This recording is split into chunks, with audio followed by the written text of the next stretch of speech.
말씀 듣기 전에 먼저 좌우에 있는 분들 한번 축복해 보겠습니다. 우리 이렇게 인사해 볼까요? 성령 충만하십시오. 은혜 충만하십시오.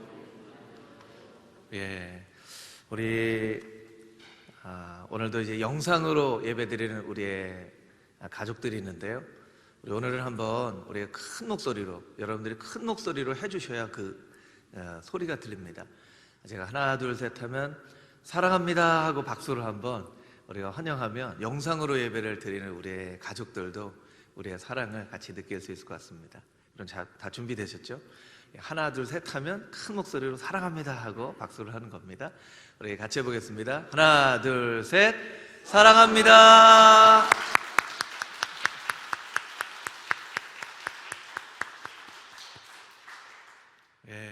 우리 영상으로 예배를 드리는 가족들이 얼마나 정말 이곳을 사모하면서도 정말 가정에서 신령과 진정으로 예배하는지 모릅니다. 우리 함께 격려하고 사랑하며 또 축복하는 금호중앙의 모든 가족들이 되기를 소망합니다.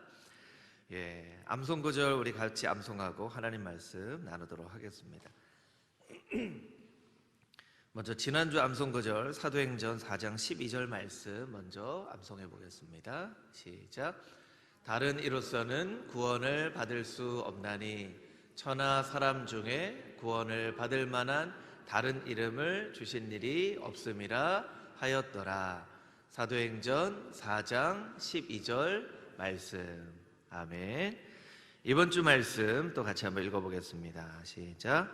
내가 달려갈 길과 주 예수께 받은 사명 곧 하나님의 은혜의 복음을 증언하는 일을 마치려 하매는 나의 생명조차 조금도 귀한 것으로 여기지 아니하노라.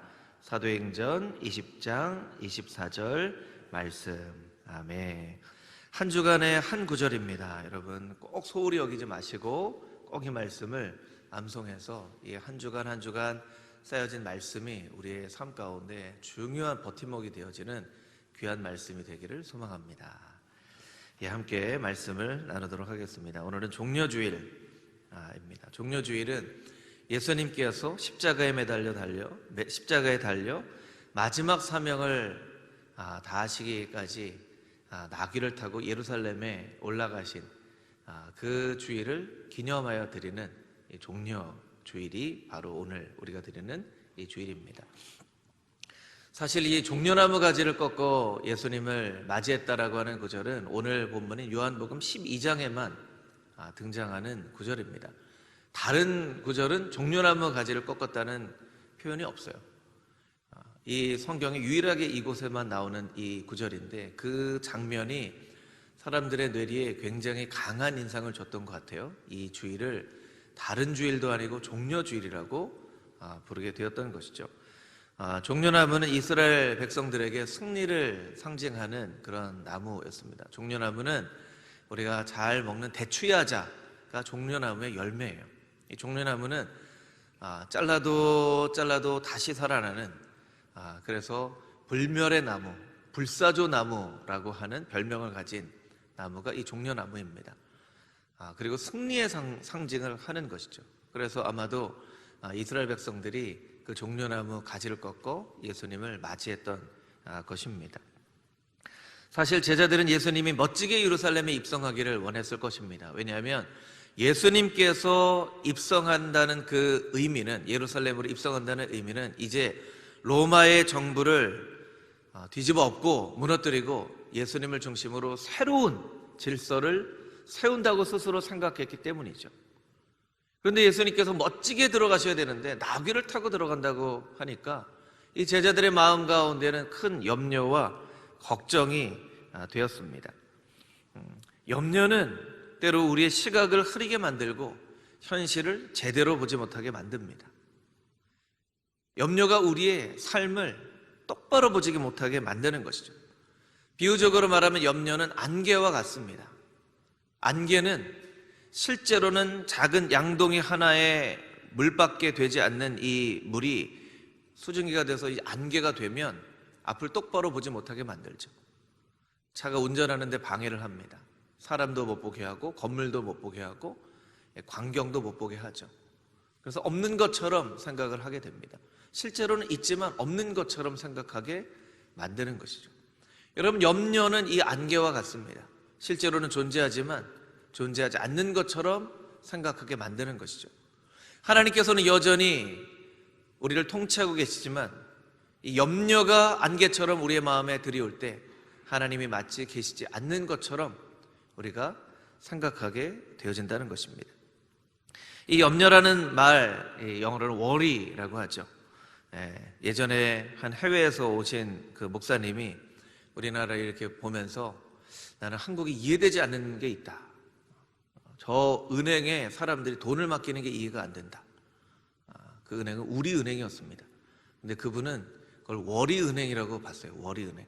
염려 은행에 누가 돈을 맡기겠냐? 저 워리 은행이 아니라 우리 은행입니다. 제가 농담으로 한 거다. 이렇게 얘기를 하더라고요. 워리 은행, 걱정시키는 은행에 누가 돈을 맡기겠느냐? 우리를 걱정하게 만드는 것이 그 염려인데, 이 염려라는 말은 원래는 앵글로색슨족의 워겐이라고 하는 단어에서 온 말입니다. 이 워겐이라고 하는 단어의 뜻은 물어뜯다라고 하는 의미를 가지고 있어요. 그러니까 염려는 우리를 물어뜯습니다. 한 번 우리를 물고 놓지 않는 것이죠. 그래서 염려는 우리의 마음 가운데 쉽게 사라지지 않습니다. 아마도 우리가 처한 현실, 코로나 바이러스의 공포만큼 우리가 경계해야 될 것은 코로나 바이러스가 우리의 마음 가운데 만들어 놓은 염려입니다. 걱정입니다. 그 염려는 때로 우리의 현실을 똑바로 보지 못하게 만듭니다. 우리가 걱정을 하기 때문에, 때로는 염려를 하기 때문에 현실을 직시하지 못하게 만들고 안개처럼 뿌연 그런 광경을 우리가 보게 되는 것이죠. 프랑스에서도 이제 코로나 바이러스가 많아서 자가격리를 많이 하고 있는데, 이 자가격리가 길어짐에 따라서 정신과 문의도 많아졌다고 합니다. 이 자가격리 때문에 사람들과의 교제가 힘들어지자 사람들이 자신의 집에 있는 식물에게 말을 걸거나 벽을 향해 얘기하는 일들이 있다고 합니다. 그래서 정신과 의사 선생님에게 물어보는 거죠. 제가 자가격리 때문에 너무나 혼자 있게 되고 외롭다 보니까 제가 식물에게 말을 겁니다. 벽을 바라보면서 얘기를 합니다. 저 괜찮습니까? 근데 정신과 의사들이 이렇게 대답을 한다고 해요. 식물에게 말을 거는 것, 벽에게 얘기를 하는 것, 그 정도는 괜찮습니다. 그런데 식물에게 말을 걸었을 때 식물이 만약에 대답한다면 꼭 나에게 오십시오. 벽에게 말하는데 벽이 나에게 대답한다면 꼭 오십시오. 이렇게 얘기를 한다고 합니다. 때로는 벽이 나에게 말을 걸어오거나 식물이 나에게 말을 걸어오는 것 같은 그런 현상들을 우리가 느끼게 되기도 한다는 것이죠. 이 코로나 바이러스의 어려움 가운데 우리에게 아주 생소한 아프리카의 차드라는 나라가 있습니다. 이 차드라는 나라에 아주 위대한 그 문학가가 한 명 있는데, 무스타파 달렙이라고 하는 사람이 어떤 글을 썼는데 우리가 정말로 한번 곰곰이 생각해 봐야만 할 글입니다. 조금 긴 글이어서 우리 자막으로는 만들지 않았는데요. 여러분 잘 귀 기울여서 한번 들어봐 주시기를 바랍니다. 제가 한번 읽어보겠습니다. 아무것도 아닌 그 하찮은 것에 의해 흔들리는 인류, 그리고 무너지는 사회, 코로나 바이러스라 불리우는 이 작은 미생물이 지구를 뒤덮고 있다. 보이지 않던 어떤 것인가가 나타나서는 자신만의 법칙을 고집한다. 그것은 모든 것에 새로운 의문을 던지고 이미 안착된 규칙들을 다시 재배치해버린다. 서방의 강국들이 시리아, 리비아, 예멘에서 얻어내지 못했던 휴전, 전쟁 중단을 이 조그만 미생물이 해내었다. 알제리 군대가 못 막았던 리프 지역의 시위에 종지부를 찍었다. 기업들이 못 해내던 일도 해냈다. 세금 낮추기 혹은 세금 면제, 무이자, 투자금 받기, 전략적 원료 가격을 낮추기 등 시위대나 조합들이 못 얻어낸 유류 가격 낮추기, 사회보장 강화도 이 작은 미생물이 성취해내었다. 순식간에 우리는 매연 공기 오염이 줄없음을 깨닫게 되었고, 시간이 갑자기 생겨 뭘 할지 모르는 정도가 되었다. 부모들은 자신의 아이들에 대해 알아가기 시작했고, 아이들은 집에서 가족과 함께하는 시간에 대해 배우기 시작했으며, 일은 이제 더 이상 우리의 삶의 최우선이 아니고 여행, 여가도 성공한 삶의 척도가 아님을 깨닫기 시작했다.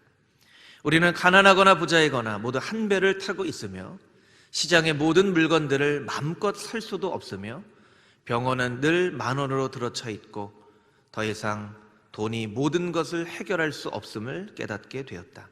코로나 앞에서 우린 모두 똑같은 연약한 존재일 뿐이라는 것도 알게 되었다. 코로나로 화성에 가서 살고 복제인간을 만들고 영원히 살기를 바랐던 모든 인류에게 그 한계를 깨닫게 해주었다. 하늘의 힘에 맞닿으려고 했던 인간의 지식 또한 덧없음을 깨닫게 해주었다.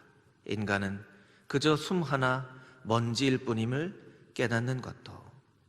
우리는 누구인가? 우리의 가치는 무엇인가? 이 코로나 바이러스 앞에 우리는 무엇을 할 수 있나? 섭리가 우리에게 들이올 때까지 기다리면서 스스로를 직시하자. 이 전 세계가 하나같이 직면한 코로나 바이러스 상황에서 우리는 집에 들어앉아 이 유행병이 주는 여러 가지를 묵상해보고 살아있는 우리 자신을 그대로 사랑하자. 너무나 통찰력이 있는 그런 글이죠. 서방의 강국들이 오랜 시간 동안 해내지 못했던 것들, 그 모든 기업들이 해내지 못했던 것들, 그 기업들을 대상으로 시위한 또 조합의 사람들이 얻어내지 못했던 것들, 인류가 화성에 갈 것이라고, 복제인간을 만들 것이라고, 우리는 어쩌면 영원히 살 수 있을 것이라고 생각했던 우리가 이 눈에 보이지 않는 작은 미생물보다도 더 연약한 존재인 것을 우리로 하여금 깨닫게 한 것. 우리는 코로나 때문에 너무나 힘이 듭니다. 직장은 문을 닫기 일보 직전에 있고, 학생들은 진로가 막혀져 버리고, 이웃과의 관계가 단절될 위기에, 가까운 이의 생명을 잃어버릴 위기에 우리는 직면해 있습니다. 그러나 이 코로나의 위협이 그토록 가기 싫어했던 직장이 얼마나 소중한 존재인가를 깨닫게 해주었고, 그렇게 공부해라 해도 공부를 하기 싫었던 학생들에게 공부가, 학교가 얼마나 소중한 곳인가를 깨닫게 해주었습니다. 이웃과의 관계 때문에 어려워하고, 때로는 다투고, 때로는 아파트의 층간소음으로 인해서 생명을 잃어버리는 그런 일들도 있었던 우리의 슬픈 현실 가운데 이웃과 손 한 번 마주 잡는 것이, 그냥 너무나 일상적으로 손 한 번 마주 잡고 인사하는 그 인사가 얼마나 소중한 것인가를 깨닫게 되었고, 생명의 소중함도 깨닫게 되었습니다. 또한 그 직장도, 지식도, 이웃도, 생명도 하나님께서 우리에게 허락하신 것임을 깨닫게 되었습니다. 이 코로나 바이러스는 우리에게 큰 슬픔과 아픔을 전해준 아주 절망적인 소식이었지만, 어쩌면 그 절망의 폐허 위에서 한 줄기 희망의 새싹이 돋아나는지도 모릅니다. 우리의 가치에 대해서 새롭게 깨닫는, 우리의 생명에 대해서, 이웃에 대해서, 특별히 우리에게는 신앙에 대해서, 교회에 대해서, 예배에 대해서, 우리의 믿음에 대해서 우리는 안개와 같이 뿌연 희미한 그런 모습으로 신앙도, 교회도, 믿음도 무언가 알 것 같지만 정확하게 알지 못하는 안개 속에 있는 것과 같은 우리의 신앙이 있었음을 이 코로나 바이러스가 우리에게 깨닫게 해주는 것 같습니다. 여러분, 이 코로나 바이러스 시대에 나는 누구인가? 교회는 무엇인가? 믿음은 무엇인가? 우리 신앙은 무엇인가? 그것을 우리가 깊게 생각해보지 못한다면 이 코로나 바이러스는 언젠가 끝나게 될 터인데, 코로나 바이러스가 끝나고 나서 참 허무한 마음만이 우리의 마음 가운데 남게 되어질 것입니다. 여러분, 우리가 이토록 예배를 간절히 사모했던 때가 있었나요? 이토록 예배를 간절히 사모했던 때, 우리 영상으로 예배를 드리는 우리의 가족들, 이렇게 간절히 교회가 그리워진 때가 있었나요? 이 코로나 바이러스는 우리에게 많은 것을 빼앗아 갔지만 또한 많은 것을 깨닫게 해 주었습니다. 이제라도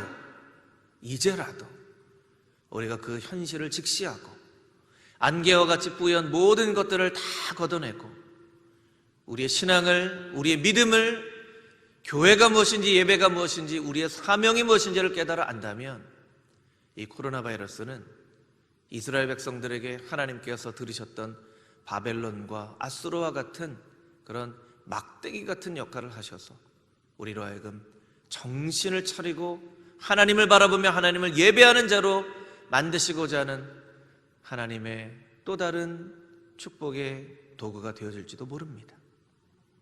여러분, 우리의 스스로의 삶 가운데 나는 똑바로 바라보고 있는지, 나는 똑바로 인식하고 있는지, 그것을 생각해 볼 수 있는 귀하고 복된 시간들이 되어줄 수 있게 되기를 주님의 이름으로 축복합니다. 아멘. 오늘 본문에 등장하는 사람들도 예수님을 아주 정확하게 바라보지 못했습니다.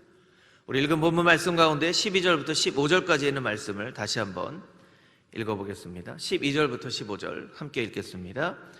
그 이튿날에는 명절에 온 큰 무리가 예수께서 예루살렘으로 오신다는 것을 듣고 종려나무 가지를 가지고 맞으려 나가 외치되 호산나 찬송하리로다 주의 이름으로 오시는 이 곧 이스라엘의 왕이요 하더라.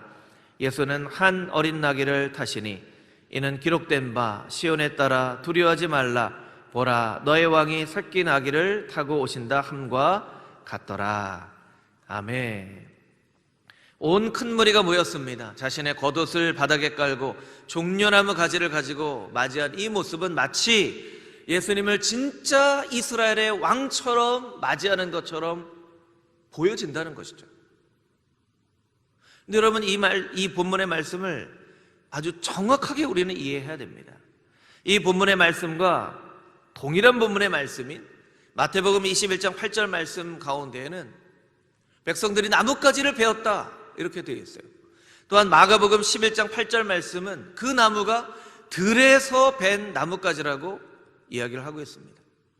여러분, 세상에 어떤 왕을 맞이하는데 들에서 그냥 나뭇가지를 베가지고 그 가지를 가지고 환영을 하겠습니까? 만약에 이스라엘 왕도 아니고 이스라엘의 총독이 들어온다라고 생각을 했다 할 때에 들에서 벤 그냥 나뭇가지를 가지고 오지 않았을 거예요. 이미 어떻게 환영할지를 다 준비하고 있었을 거예요. 우리는 얼핏 생각합니다. 이스라엘 백성들에게 겉옷이 너무나도 중요한데 그 겉옷을 이 바닥에 깔고 예수님을 맞이하는 그 모습이 정말 예수님을 환영하는 모습이 아닐까? 여러분, 사람들이 겉옷을 바닥에 깐 것은 아무것도 준비되어 있지 않기 때문에 자신들의 겉옷을 깔은 것입니다. 만약 총독이 온다라고 했다면 양탄자를 깔았을 거예요. 그리고 그것을 여러 번 리허설 해봤을 거예요. 총독님이 들어오실 때 양탄자를 쫙 깔고 자, 거기 있는 사람부터 순서를 맞춰서 나뭇가지를 흔듭니다. 아니 무언가 준비를 합니다. 꽃을 뿌립니다. 사람들은 그것을 여러 번 준비했을 거예요. 여러 번 준비했을 거예요. 그런데 우리는 이 본문의 말씀을 바라볼 때 이스라엘 백성들이 겉옷을 깔고 나뭇가지를 흔들었으니 정말 이스라엘의 왕으로 예수님을 환영한 것이 아닌가? 그들의 환영과 그들의 환영하는 모습은 너무나도 달랐다는 거예요. 우리는 때로 이 이스라엘 사람들처럼 말과 행동이 전혀 다른 삶을 살아가게 됩니다.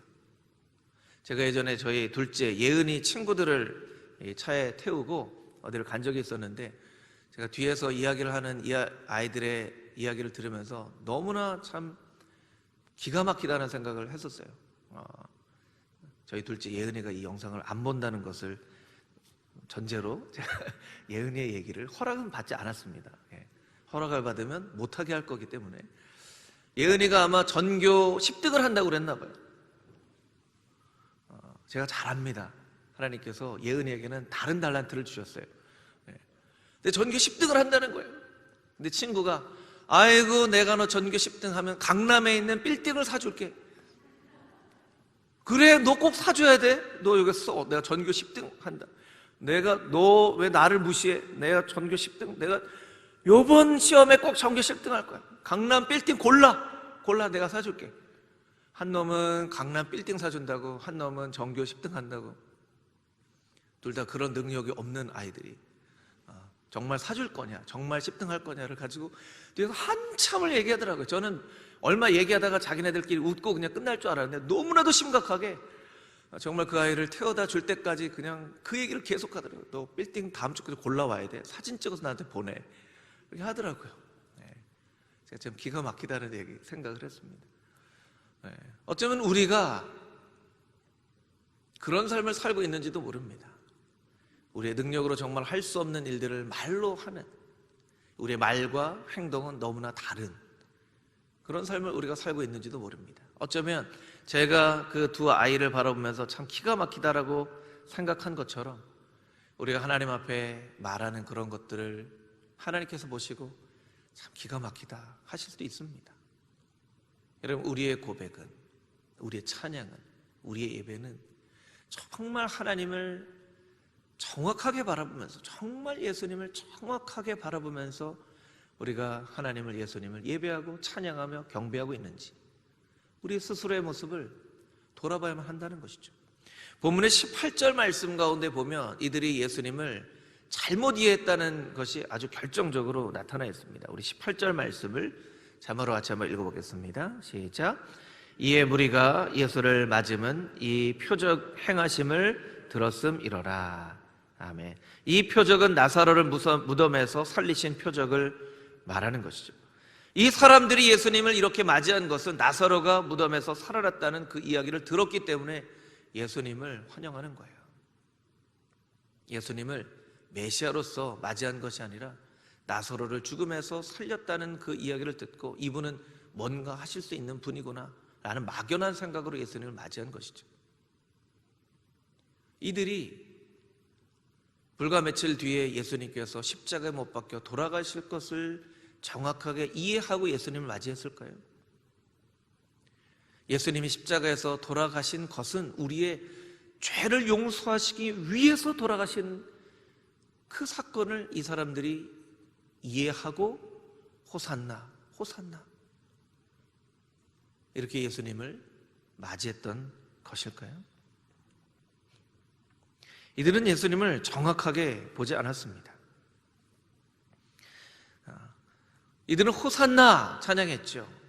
여러분, 호산나라고 하는 단어의 의미가 뭔지 아십니까? 이제 구원하옵소서입니다. 이제 구원하옵소서. 조금 다르게 표현하면 구원해 주십시오, 지금 당장, 이런 뜻이에요. 구원해 주십시오, 지금 당장. 내가 살고 있는 이 현실이 너무나 힘듭니다. 지금 당장 나를 구원해 주십시오.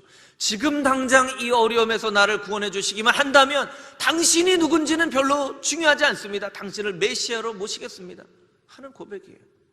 지금 우리가 로마의 압제를 받고 너무나 어려움을 당하고 있는데 지금 당장에 우리를 구원해 주실 수만 있다면 당신이 성경에 예언된 분이건 예언된 분이 아니건 그것은 우리에게 상관이 없습니다.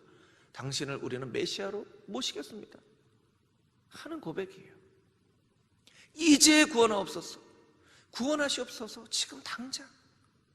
이 사람들은 지금의 구원만을 바라보고 있는 것이죠. 예수님을 정확하게 바라본 것이 아니에요.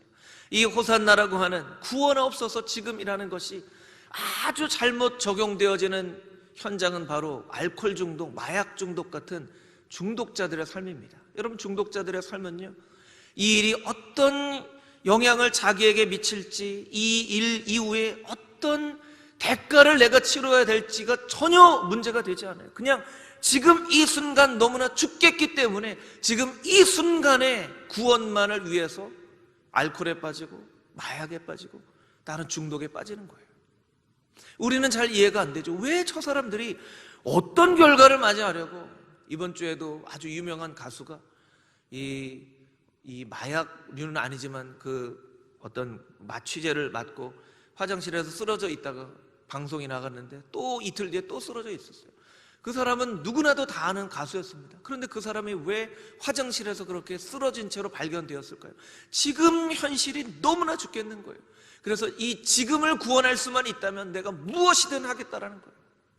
내 가수의 명성이 다 사라지고 내가 이것 때문에 구속을 받든 벌금을 받든 사람들의 치탄을 받든 그게 중요하지 않은 거예요. 지금 구하소서, 지금 구하소서 하는 생각만 하게 되는 것이죠. 이것은 출애굽기 32장에 이스라엘 백성들이 금송아지를 만들고 금송아지를 예배했던 모습과 똑같습니다. 모세가 십계명을 받으러 올라갔습니다. 지도자가 사라졌습니다. 지도자가 내려오지 않습니다. 그들의 마음 가운데 걱정과 염려가 사로잡았습니다. 지금 이 불안에서 우리를 구원할 수만 있다면 그 대상이 금송아지든 금염소든 어떤 것이든 상관없다는 거예요. 지금 이 불안과 지금 이 염려에서만 우리를 구해줄 수만 있다면 우리는 무엇이든지 하나님으로 섬길 수 있다는 그 사건이 바로 금송아지 사건이라는 거예요. 여러분, 신앙인들에게 있어서 구원은 무엇입니까? 지금 구원하옵소서가 아니라 주님, 영원히 목마르지 않는 샘물을 마시기 원합니다. 영원히 목마르지 않는 샘물을 마시기 원합니다. 여러분, 수가성 여인이 영원히 목마르지 않은 물을 너에게 줄 것이다 라고 예수님께서 말씀하신 이후에 자신에게 필요한 것이 영원히 목마르지 않은 샘물이라는 것을 깨달아 알았어요. 그 영원히 목마르지 않은 샘물을 맛보고 나서 그 여인은 자신을 따돌리고 자신을 공격했던 그 수없이 많은 사람들의 집에 문을 가서 두드리면서 내가 메시아를 만났노라고 그들을 깨웁니다. 여러분, 자신을 비난했던 사람들의 문을 두드리면서 그 사람들을 깨우는 일이 쉬운 일이었겠습니까? 그것은 너무나 어려운 일이었을 거예요.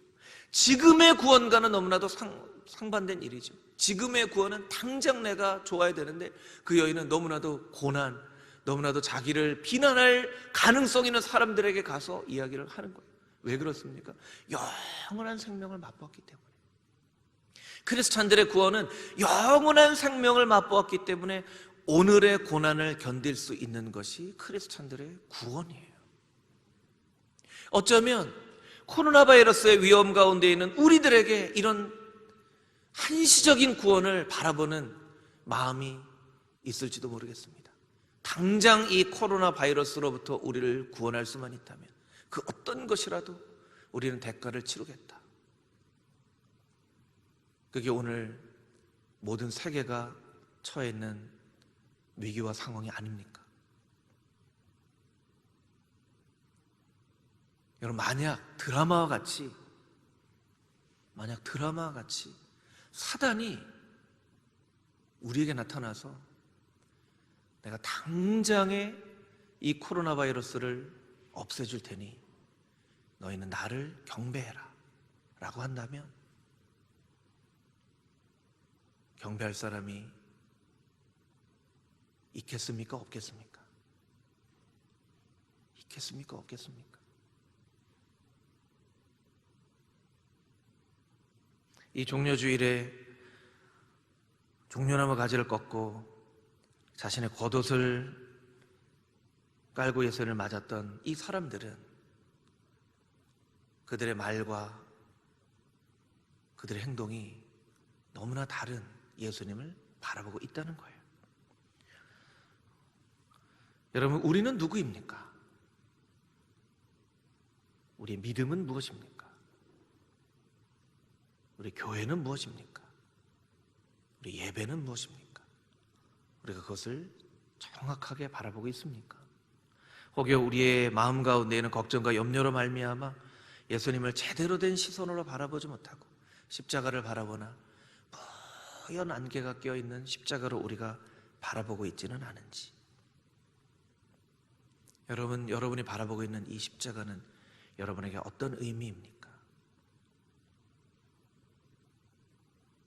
이 십자가는 여러분에게 영광의 상징입니까? 고난의 상징입니까? 예수님 말씀하십니다. 자기 십자가를 지고 나를 따르라.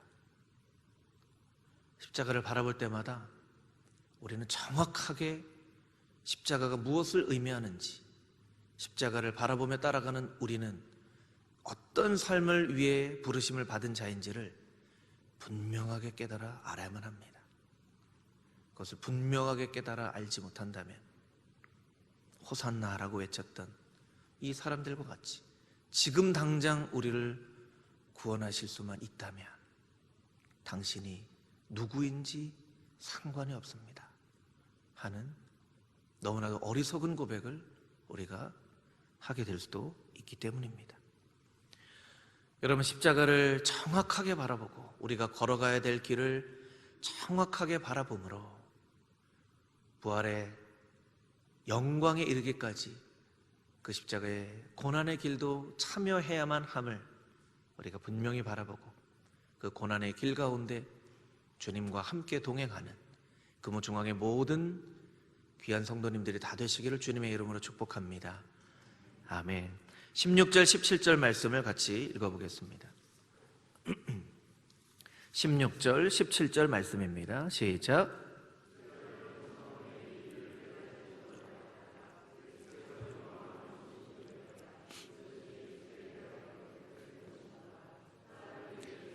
이같이 한 것임을 생각났더라. 나사로를 무덤에서 불러내어 죽은 자 가운데서 살리실 때에 함께 있던 무리가 증언한지라. 아멘. 16절 17절 말씀은 사실은 이 현장에서 쓰여진 말씀이 아니라 나중에 이 요한복음을 기록한 요한 공동체의 사람들이 그때의 상황을 돌이켜보면서 기록한 표현이에요. 제자들이 처음에는 이 일을 깨닫지 못했습니다. 그러나 예수님께서 영광을 얻으신 후에야 이것이 어떤 의미인지를 깨달아 알았는데 그 사람들은 나사로를 무덤에서 불러내어 죽은 자 가운데서 살리실 때에 있었던 사람들이었습니다 라고 하는 말씀이죠. 이 일이 어떤 일입니까?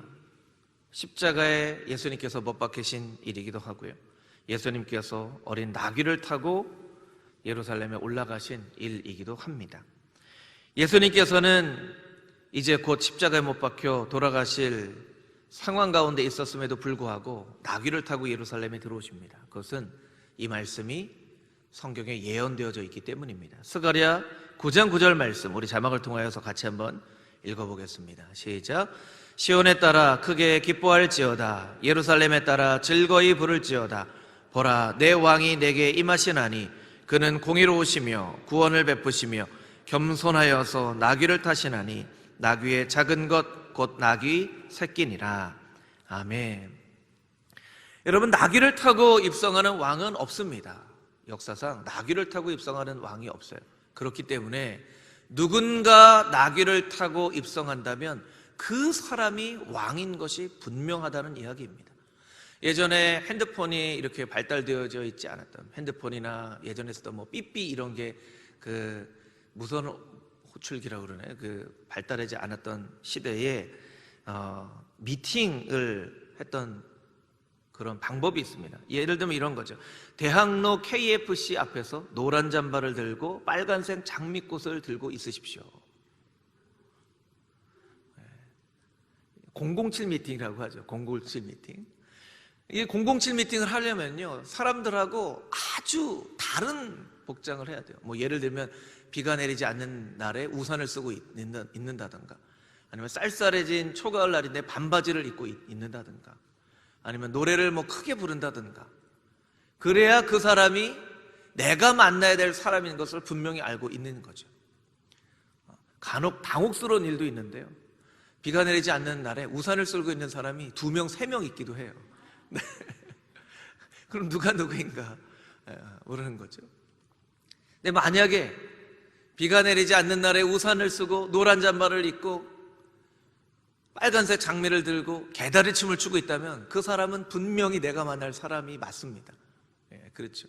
여러분, 예수님께서 왜 나귀를 타고 예루살렘에 입성하셔야 하는지, 그것은 사람들이 하도 예수님을 못 알아보고 하나님께서 보내주신 선지자들을 못 알아보니까 하나님이 이 007 미팅처럼 예언을 하신 거예요. 니네들이 하도 못 알아보니까 내가 니네들이 정말로 알아볼 예언을 할게. 그 내가 보낼 왕은 나귀를 타고 예루살렘에 입성을 할 거야. 그 나귀를 타고 입성하는 분은 바로 메시아 예수님이 맞는 일이죠. 근데 중요한 것은요, 예수님이 그 일을 하셨다는 거예요. 007 미팅에 나가는 사람이 비가 오지 않는 날에 우산을 쓰고 노란색 잠바를 입고 빨간 장미를 듣고 서 있으라고 하는데 그 사람이 기분이 나쁜 거예요. 아유, 아무래도 그래도 그렇지, 이 노란색 잠바까지는 괜찮은데 이 빨간색 장미를 들고 서 있으면 나는 그건 창피해서 못하겠다. 아니, 빨간색 장미까지는 괜찮은데 거기서 개다리 춤을 추라는 것, 아, 나는 개다리 춤을 못 추겠다, 난 이건 못해. 이렇게 하면 미팅이 성사가 안 되는 거죠. 그 미팅에 누가 나올지 모르지만, 정말로 내 이상형이 나올지 모르지만 그 미팅이 성사가 안 되는 거예요. 여러분, 예수님께서 아버지요, 다른 건 잘 모르겠는데 이 나귀 타고 올라가는 것만은 못하겠습니다. 제가 다른 건 하겠는데 제가 어떻게 나귀를 탑니까? 이렇게 얘기를 하셨더라면 이 예언은 성사가 안 되는 거죠. 예수님께서 나귀를 타셨다는 거예요. 왜냐하면 예수님께서는 끝까지 하나님께서 말씀하신 그 예언을 따라 살았던 분이시기 때문입니다. 요한복음 15장 10절 말씀에는 이런 말씀이 있습니다. 우리 자막을 통해서 요한복음 15장 10절 함께 읽어보겠습니다. 내가 아버지의 계명을 지켜 그의 사랑 안에 거하는 것 같이 너희도 내 계명을 지키면 나의 사랑 안에 거하리라. 아멘. 여러분에게 너무나도 중요한 말씀입니다. 예수님께서 말씀하세요. 내가 아버지의 계명을 지켜서 그의 사랑 안에 거하는 것 같이. 예수님은요, 하나님 아버지께서 주신 계명을 철저하게 지킴으로 하나님의 사랑 안에 거하기를 원하셨어요. 너희도 내 계명을 철저하게 지키면 내 사랑 안에 거하리라. 부부가 사랑 안에 거하기 위해서는 서로에게 한 약속을 철저하게 지켜야만 합니다. 그 계명은 지키지도 않고 약속은 지키지도 않고 사랑해 사랑해 이야기만 한다면 그것은 진실한 사랑이 아니죠. 예수님은 이 마지막 예루살렘에 올라가는 그 순간까지도 하나님께서 주셨던 그 계명을 지키기를 원하셨던 거예요. 온 세상을 구원하기 위하여 예루살렘으로 올라가실 때 나귀를 타고 올라가는 모습이 정말 어울리지 않는 모습이지만, 어떤 사람들이 저 사람은 왕이라고 하면서 나귀를 타고 가네 하는 이야기를 내가 들을 수도 있지만, 이것이 아버지께서 정해주신 일이니 그 아버지께서 정해주신 계명을 따라 지키겠습니다. 제가 어제 영상 목회 소신에도 말씀드렸지만 질병관리본부장, 지금 한국에서 가장 애쓰고 있는 분이죠. 그분이 이제 매일매일 나와서 브리핑을 합니다. 코로나 바이러스 확진자 몇 명이고 합니다. 처음에 이렇게 얘기합니다. 마스크를 꼭 써주십시오. 손 해주십시오. 좀 열이 나면 꼭 1339 얘기해 주십시오. 사회적인 거리 둬주십시오. 그런데 온 국민들이 얼마나 그걸 잘 지키는지 몰라요. 그 사람이 뭐 이렇게 강하게 얘기하는 것도 아닙니다. 막 설득하는 것도 아닙니다. 그냥 너무나도 차분하게 이거 꼭 해주십시오 하는데요, 이렇게 온 국민이 어떤 한 사람의 이야기를 잘 듣고 지켰던 때가 있었나 할 정도로 너무너무나 잘 지킵니다. 저는 그 모습을 보면서 하나님께 좀 죄송한 마음이 들었습니다. 우리가 저렇게 하나님의 말씀을 지켰더라면, 우리가 저렇게 하나님의 계명을 지켰더라면.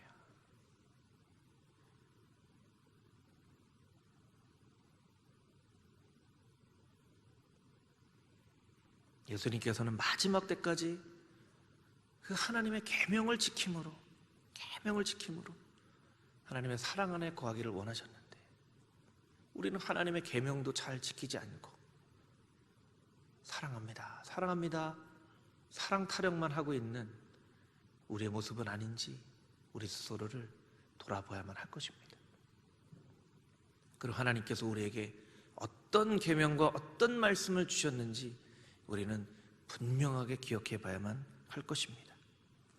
서로 사랑하라. 내가 너희를 사랑한 것 같이 너희도 서로 사랑하라. 두려워하지 마라. 내가 너의 하나님이잖아. 내가 너희와 함께 할 것이다. 세상 끝날까지 너희와 함께 할 것이다. 십자가를 져라. 그리고 나를 따라와라. 십자가를 지고 나를 따라오는 자만이 그 부활의 영광도 얻게 될 것이다. 코로나의 두려움 때문에 십자가를 직시하며 바라보지 못하고 하나님의 계명을 잃어버린 안타까운 심령들이 있다면 이 종려주일, 오늘부터 시작되어지는 고난주간에 십자가를 정확하게 바라보고 하나님께서 우리에게 주신 계명이 무엇인지를 정확하게 바라보며 그 계명 안에 머무는 삶을 살게 되기를 주님의 이름으로 축복합니다. 우리 마지막으로 빌립보서 4장 6절 7절 말씀을 읽고 설교를 마치도록 하겠습니다. 우리 함께 읽겠습니다. 아무것도 염려하지 말고 다만 모든 일에 기도와 간구로 너희 구할 것을 감사함으로 하나님께 아뢰라. 그리하면 모든 지각에 뛰어난 하나님의 평강이 그리스도 예수 안에서 너희 마음과 생각을 지키시리라. 아멘.